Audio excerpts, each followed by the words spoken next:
में मेरे प्यारे भाइयों तथा बहनों, आज वर्ष का 16वां साधारण इतवार है। जब कभी भी हमारे घर में कोई मेहमान आता है तो हम उसका स्वागत करते हैं, उसके साथ बैठकर बातें करते हैं, उसके लिए हम भोजन का प्रबंध करते हैं।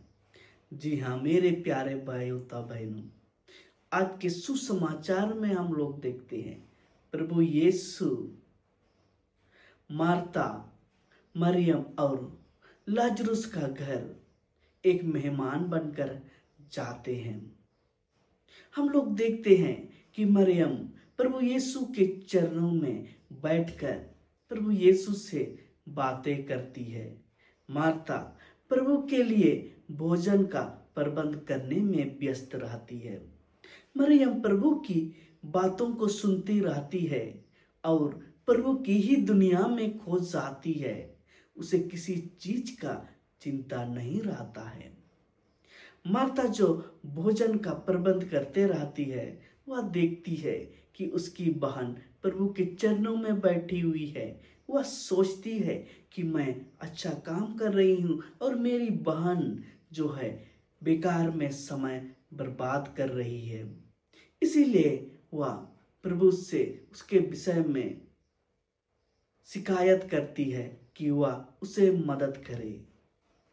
प्रभु की नजरों में दोनों अच्छा कार्य कर रहे हैं, लेकिन जब मार्ता प्रभु से शिकायत करती है तो प्रभु उनसे कहता है, मार्ता मार्ता तुम बहुत सी बातों में चिंता करती हो, मरियम ने उत्तम भाग चुना है, उससे वह नहीं लिया जाएगा।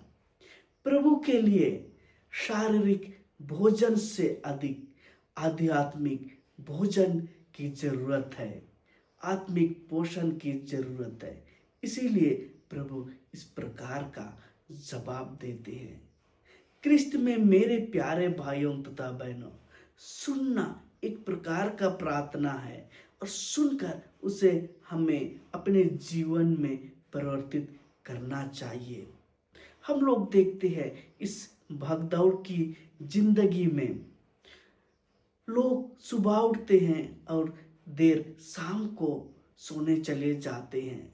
लोगों के पास समय नहीं रहता है अपने परिवार से बातें करने का, उनके साथ समय बिताने का। जब हम लोग प्रभु यीशु के जीवन में देखते हैं, प्रभु यीशु अपने पिता से बातें करता है, उनके साथ एक हो जाता है और वह यह सेवा कार्य लोगों पर करता है। सुनना एक प्रकार का प्रार्थना है।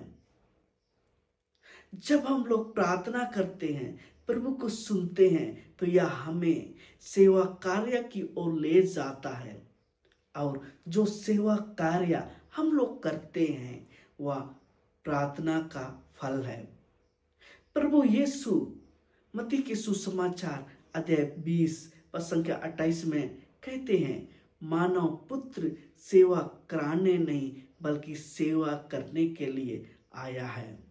जी हाँ मेरे प्यारे भाइयों तथा बहनों, हमें प्रभु को सुनना चाहिए और उसे ग्रहण करना चाहिए।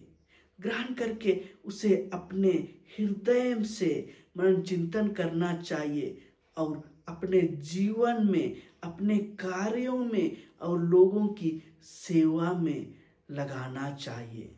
तो क्रिस्त में मेरे प्यारे भाइयों तथा बहन, आइए हम सब प्रभु को सुने और अपने जीवन में लागू करें और अपने आत्मा को पोषित करें और दूसरों की सेवा में लगे रहे। सबों को जय यीशु।